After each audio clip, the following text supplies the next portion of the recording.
हम सभी home maker का most of the time kitchen में जाता है और हर लेडीज़ अपने घर और किचन को हमेशा क्लीन रखने की कोशिश करती है। बट कई बार अनजाने में हम किचन में ऐसी गलतियां कर देते हैं जिसकी वजह से हमें कई बार बहुत सारा नुकसान भी झेलना पड़ता है। तो फ्रेंड्स, नमस्ते एंड वेलकम बैक। तो आज की इस वीडियो में मैं आपके साथ कुछ ऐसी ही गलतियां शेयर करने वाली हूँ जो हमें किचन में भूलकर भी नहीं करनी चाहिए। तो चलिए देर ना करते हुए वीडियो को शुरू करते हैं। अक्सर आपने देखा होगा कि कई लोग सिंक साफ करने के लिए या नल साफ करने के लिए हार्पिक का यूज़ करते हैं। इससे सिंक बहुत अच्छे से क्लीन हो जाता है। यहाँ तक ये गलती मैंने भी की है, लेकिन कभी भी सिंक या नल साफ करने के लिए या कोई भी स्टील की चीज़ साफ करने के लिए हमें हार्पिक का इस्तेमाल नहीं करना चाहिए। हार्पिक लगाने के बाद उसमें एक चमक तो आ जाती है, लेकिन उसके रेगुलर इस्तेमाल से उस स्टील की शाइन भी कम हो जाती है। और इसके अलावा हार्पिक लगाकर आपने स्टील को ऐसे ही छोड़ दिया तो उस पर इस तरह का काला दाग पड़ जाता है।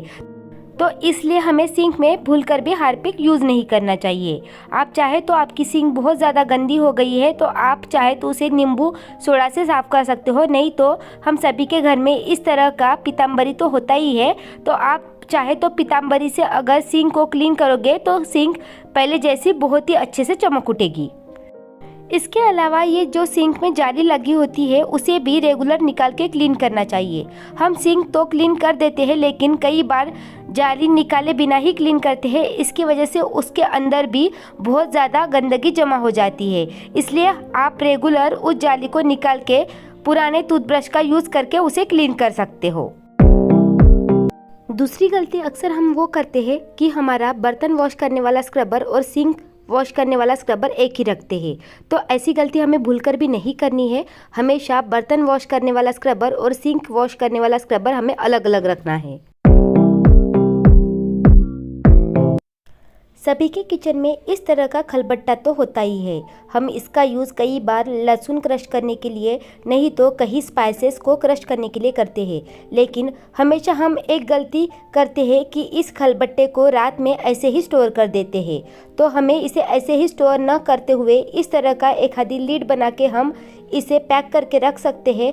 नहीं तो अगर आपके पास इस तरह का कोई लीड नहीं है तो आप इसे रात के समय या दिन भर भी किसी कपड़े से ढक के रख सकते हैं। ऐसा करने से इसमें कुछ गिरने का डर भी नहीं रहेगा और कई बार जल्दबाजी में हमने अगर इसे ऐसे ही यूज़ कर लिया तो ये हमेशा साफ रहेगा। आजकल तो सभी के घर में इस तरह का वाटर प्यूरीफायर तो होता ही है, लेकिन अक्सर हम इस वाटर प्यूरीफायर को किचन में लगाते हैं और इसका जो टॉप होता है उसे हम रेगुलर साफ़ न करने की वजह से उसमें एक चिकनाई की परत जम जाती है और उसकी वजह से उसे साफ़ करना बहुत ही डिफ़िकल्ट हो जाता है। इसकी वजह से ये दिखने में भी गंदा लगता है। तो इसके लिए आपको हमेशा क्या करना है कि जब भी आपका किचन में अगर वाटर प्यूरीफायर है तो आप इस तरह का न्यूज़पेपर उस पर सेलो टेप की हेल्प से चिपका के रख दीजिए। इसकी वजह से जितनी भी चिकनाई जमेगी वो उस न्यूज़पेपर के ऊपर जमेगी। आप चाहे तो यहाँ न्यूज़पेपर की जगह एक आधी कपड़ा, नहीं तो मार्केट में इसके कवर मिलते हैं तो वो भी आप यहाँ पे पहना सकते हो। लेकिन अगर आपका जीरो खर्चे में काम हो रहा है तो आप इस न्यूज़पेपर को भी ट्राई कर सकते हो, क्योंकि कपड़ा अगर ख़राब हो जाए या कवर ख़राब हो जाए तो आपको वॉश करना पड़ेगा, लेकिन न्यूज़पेपर लगाओगे तो सिर्फ न्यूज़पेपर आपको चेंज ही करना पड़ेगा। अक्सर आपने देखा होगा कि जब भी हमें खाना बनाने के बाद गैस को क्लीन करना होता है या वॉश करना होता है तो हम डायरेक्टली उसे वॉश या क्लीन करते हैं। तो हमें ऐसा नहीं करना है। सबसे पहले हमें सिलेंडर की बटन बंद करनी है, उसके बाद गैस के ऊपर की जितनी भी चीज़ें हैं वो हमें इस तरह से उठा लेनी है। और कई बार आपने देखा होगा कि हम डायरेक्टली गैस वॉश करने की पहले उसके ऊपर पानी डालते हैं, तो ये पानी हमें भूलकर भी नहीं डालना है। सबसे पहले जो बर्नर है उसे हमें ढक देना है। कई बार हम डायरेक्टली गैस के ऊपर पानी डालते हैं तो पानी बर्नर में चला जाता है और इसकी वजह से आपका बर्नर जल्दी ख़राब होने का डर रहता है।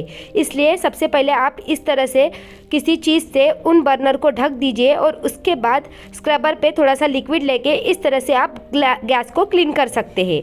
और उसके बाद गैस को 2-3 गीले कपड़े से अच्छे से आपको पोंछ देना है। इस तरह से आपका गैस भी बहुत अच्छे से क्लीन हो जाता है, साइड में मेज़ भी क्रिएट नहीं होता है। और इसके अलावा बर्नर भी ख़राब होने का चांस नहीं होता। कई बार हम गैस को क्लीन करते हैं तो अगर आपके जो किचन काउंटर टॉप है उसमें अगर साइडिंग नहीं लगी होती है तो गैस को क्लीन करते वक्त उसका पानी नीचे गिरता है, फिर हमें फ्लोर भी क्लीन करना पड़ता है। साथ ही साथ वो अगर पानी अलमारियों पे गिर गया तो अलमारियाँ भी हमें साफ़ करनी पड़ती है। तो इस तरह से अगर आप गैस को क्लीन करोगे तो बहुत कम टाइम में भी क्लीन हो जाएगा और बर्नर ख़राब होने का चांस भी नहीं रहेगा। आजकल सभी के घर में किचन में विंडो तो होती है। अक्सर आपने देखा होगा कि हम किचन क्लीन करते हैं, सिंक क्लीन करते हैं, गैस क्लीन करते हैं, बर्तन क्लीन करते हैं, लेकिन किचन में जो विंडो होती है उसे क्लीन करना भूल जाते हैं। तो उसकी वजह से कई बार उसमें बहुत ज़्यादा डस्ट बैठ जाती है और कई बार तो विंडो गैस के पीछे ही होती है, तो उसमें जो बनी हुई डस्ट है वो हमारे खाने में भी मिक्स होने का चांस होता है। तो ये हमारे सेहत के लिए भी अच्छा नहीं होगा। तो इसलिए हमें कम से कम रोज़ाना, अगर पॉसिबल नहीं है तो कम से कम वीक में 2 बार तो भी ये विंडो अच्छे से क्लीन करनी चाहिए। किचन को हमेशा क्लीन एंड डेकोरेट रखना हर लेडीज़ को ही पसंद होता है, लेकिन इसमें हम हमेशा एक गलती करते हैं कि किचन काउंटर टॉप पे बहुत सी चीज़ें रख देते हैं। इसकी वजह से जब भी हमें किचन काउंटर टॉप क्लीन करना होता है तो सारी चीज़ें हटा के हमें ये साफ़ करना पड़ता है। तो कई बार आलस में हम ये गलती कर देते हैं कि इन चीज़ों को हटाते नहीं और वो जगह छोड़ के ही काउंटर टॉप को क्लीन करते हैं। इसकी वजह से कई बार उसके नीचे कॉकरोच या कीड़े होने का चांस होता है। तो इसलिए हमें किचन काउंटर टॉप पे ज़रूरत की चीज़ें ही रखनी चाहिए। और अगर आपका किचन छोटा है तो आप इस तरह के ऑर्गेनाइज़र भी यूज़ कर सकते हैं। इनको हटा के किचन काउंटर टॉप क्लीन करना बहुत ही ईजी होता है। देन नेक्स्ट गलती हम सभी लेडीज़ अक्सर करते हैं वो है इस तरह के चकला बेलन को वॉश करना। कई बार हमें दिन में 2 बार रोटियां बनानी होती है, तो हम क्या करते हैं, एक बार रोटियां बनाने के बाद उस चकला बेलन को बिना वॉश किए रख देते हैं। तो ये गलती हमें भूलकर भी नहीं करनी है। कई बार उसमें फूड पार्टिकल्स चिपके रहते हैं तो उसकी वजह से कॉकरोच या कीड़े उसमें लगने का डर होता है। कई बार छिपकलियाँ घूमती रहती है। तो जब भी हमें रोटी बनानी होती है तो हमें ये चकला बेलन को हमेशा वॉश करके ही रखना चाहिए। इसके अलावा अक्सर आपने देखा होगा कि जब भी हमें खाना बनाना होता है तो कई बार खाने में यूज़ होने वाली चीज़ें या सब्जियां हम कट करके रखते हैं और कई बार खाना बनाने में देरी हो तो हम चीज़ों को ऐसे ही खुला करके किचन काउंटर टॉप पे छोड़ देते हैं। तो हमें ये भी गलती नहीं करनी है। कभी आप सब्जियां काटे या कुछ भी चीज़ें घर पे बनाए तो उन चीज़ों को हमेशा जब ज़रूरत नहीं हो तो ढक के रखनी चाहिए, क्योंकि कई बार हमारे किचन में कुछ कीड़े या छिपकलियाँ घूमती रहती है तो वो गिरने का भी डर होता है। इसके अलावा जब भी आपको खाना बनाना हो तो कोई बर्तन अगर आप अलमारी से यूज़ कर रहे हो तो उसे एक बार पानी से वॉश कर लीजिए और उसके बाद ही हमें इस बर्तन को यूज़ करना चाहिए।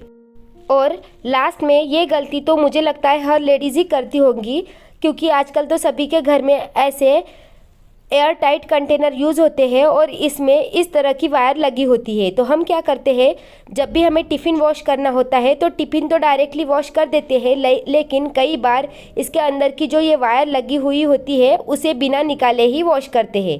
तो इसकी वजह से क्या होता है कि इसके अंदर फंगस जम जाता है और अंदर की वायर ख़राब हो जाती है। मैंने भी ये गलती की है, इसलिए आपके साथ शेयर कर रही हूँ। तो हमें इस टिफ़िन को हमेशा ये वायर निकाल के ही क्लीन करना चाहिए। अगर रोज़ पॉसिबल नहीं है तो कम से कम 2-3 दिन छोड़ के हमें ये वायर निकाल के टिफ़िन को क्लीन करना चाहिए। और उसके बाद आपने अक्सर देखा होगा कि एक प्रॉब्लम को हमेशा हमें फेस करना पड़ता है कि अगर हम रेगुलर इसका वायर निकालते हैं तो इसका वायर लूज़ हो जाता है। तो इस टाइम आपको क्या करना है, अगर धोने के बाद इसका वायर लूज़ हो गया है तो हमें इस वायर को थोड़ी देर के लिए फ्रीजर में रख देना है। और उसके बाद अगर आप इन वायर को डिब्बे में लगाओगे तो ये वायर पहले जैसा पूरी तरह से टाइट हो जाएगा। तो बहुत ही यूज़फुल ट्रिक है दोस्तों। अगर आपके साथ भी ये प्रॉब्लम आती है तो आप इस ट्रिक को ट्राई कर सकते हो। तो आज के लिए बस इतना ही दोस्तों। आशा करती हूँ आपको आज का मेरा वीडियो यूज़फुल रहा होगा। अगर आपको मेरा वीडियो थोड़ा सा भी पसंद आया होगा तो वीडियो को लाइक कीजिए, अपने फ्रेंड्स एंड फैमिली के साथ शेयर कीजिए एंड चैनल पर नए हो तो चैनल को ही सब्सक्राइब कर दीजिए ऐसे ही यूज़फुल वीडियो देखने के लिए।